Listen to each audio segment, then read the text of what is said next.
Okay, here's what I'm going to do. I'm going to ask you, the first question I'm going to ask you, is it Dio or Dio? It's Dio. It's Dio, That's is it? right. Yeah. Do people ask you that question all the time? They don't. What they usually do is they mispronounce it. Well, you did the right thing, and you asked me what it was like instead of mispronouncing. And you're an American lad that took off in England a few years ago. Yeah. Was Elf an American band? Elf was an American band, yeah. And you worked out of England from there, didn't you?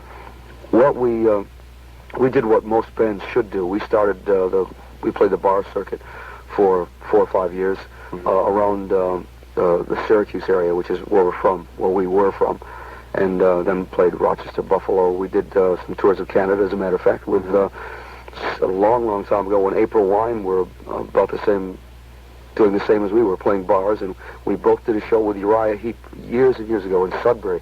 Oh, really? And then we went back to playing a few more bars, and we got the opportunity to go to England, which we did, and made our connections there. Well, at least I made my connections there with mainly with Ritchie Blackmore, and then of course everything evolved from there.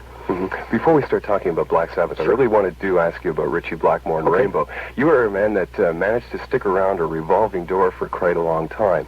And not only was Ritchie Blackmore a signature sound in the band, but I think even more so you were.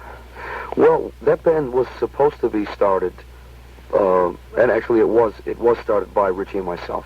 Ritchie wanted to get out of Deep Purple. He felt that the band was stagnating, not doing the kind of music that Deep Purple used to do. He felt they were getting a bit too funky. Ritchie never wanted to be funky. That's the thing. He never wanted to be accused of being. And so he asked me if I would leave what I was doing, which was Elf, and get together with him and form a band called Rainbow, which band had writers, Ritchie Blackmore and myself. So we were both able to do the kind of music we believed in together. And that's the way it started. And then the revolving door thing just came about with all the people who came and went and came and went. And one of them, who was a Toronto lad, David Stone, who was didn't deserve to be in that revolving door. David was much too good a keyboard player to be aimed out. In fact, I think he was the best one we had. But anyway, that I stayed out of the revolving door for a long time.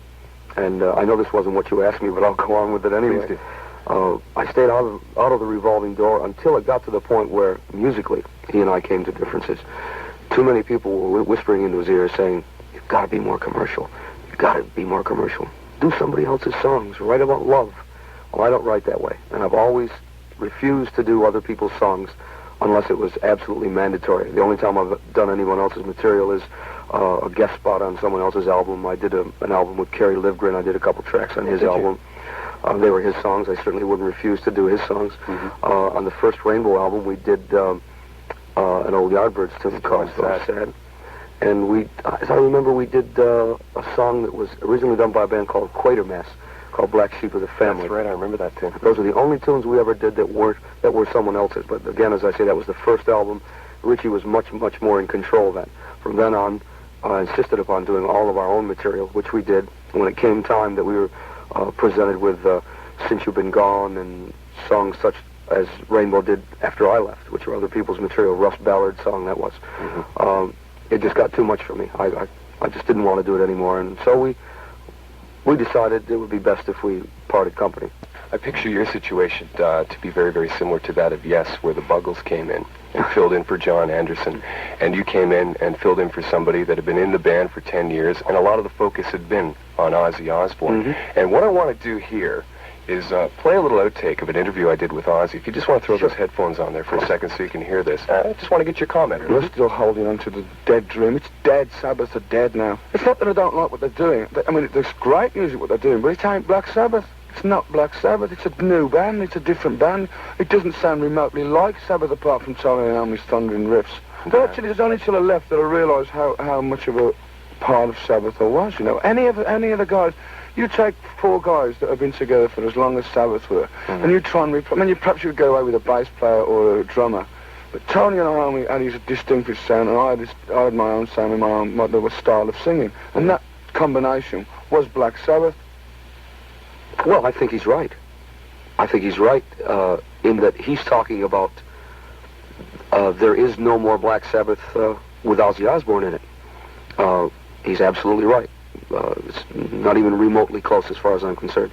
I think that you'll find that the riffs that Tony's playing now are probably more musical riffs, and the reason probably being that he's now got someone who can compare musically to the riffs that he's playing.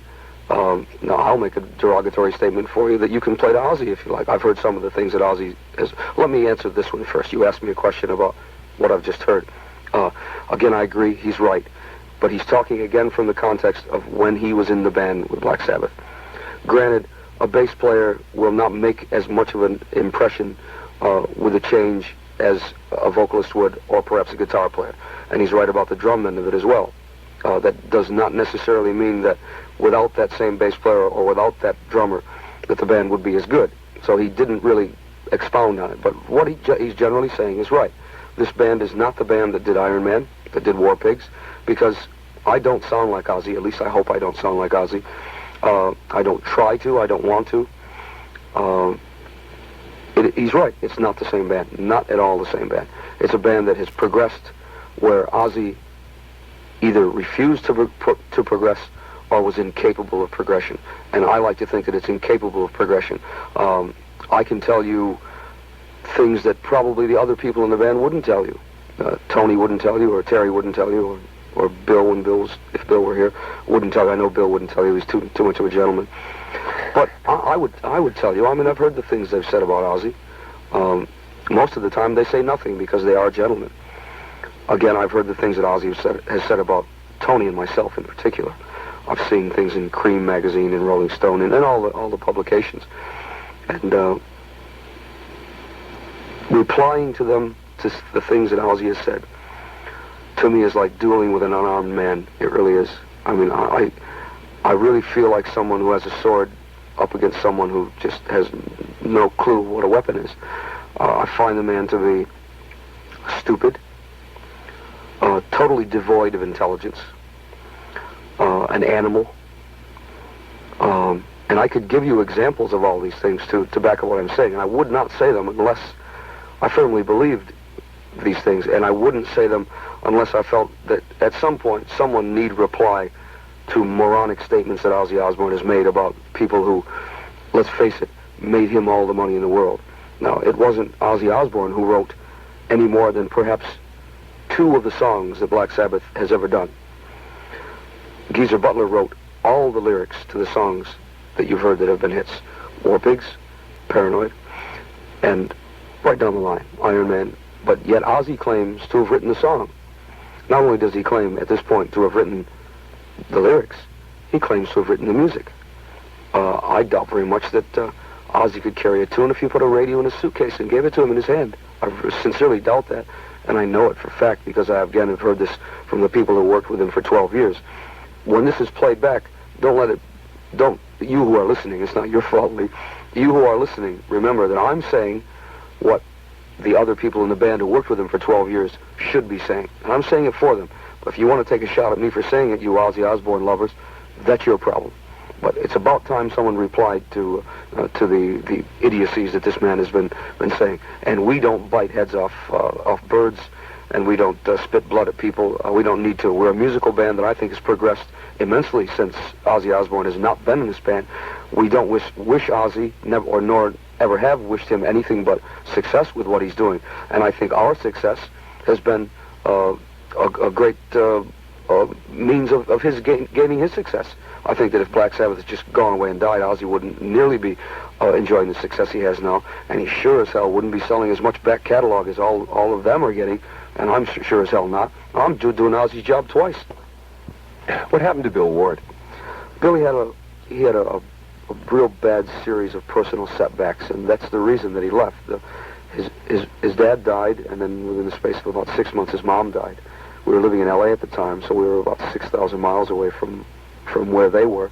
And when his dad died, it hit him very hard, and he went back to England and finally got over that grief. And we went on the road. We were on the road for about 6 months, and his mom died.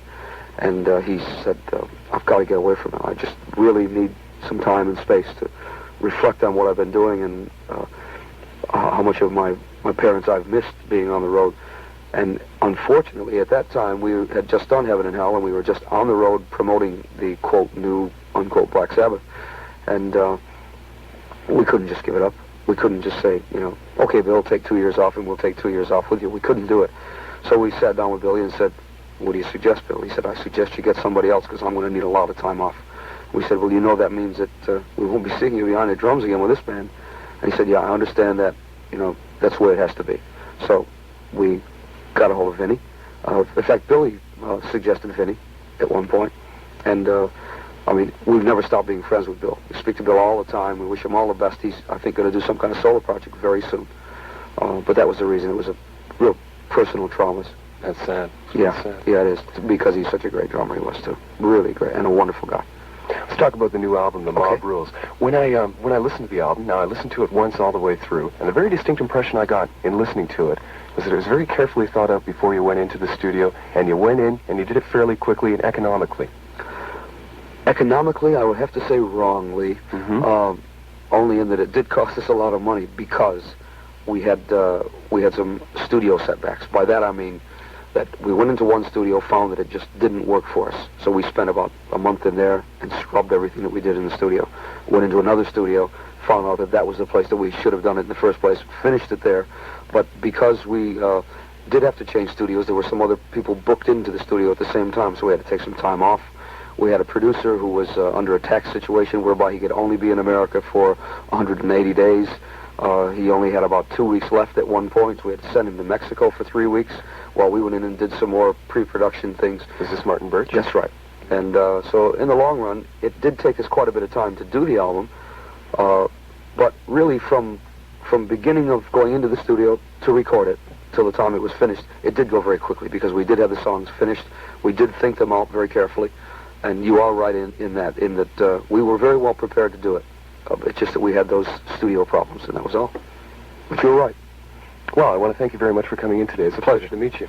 And you. Good to talk Please to come you. back and see us soon. Well, I thank will. you very much. And next time you got anybody you want me to take a shot at, I'll be more than happy to.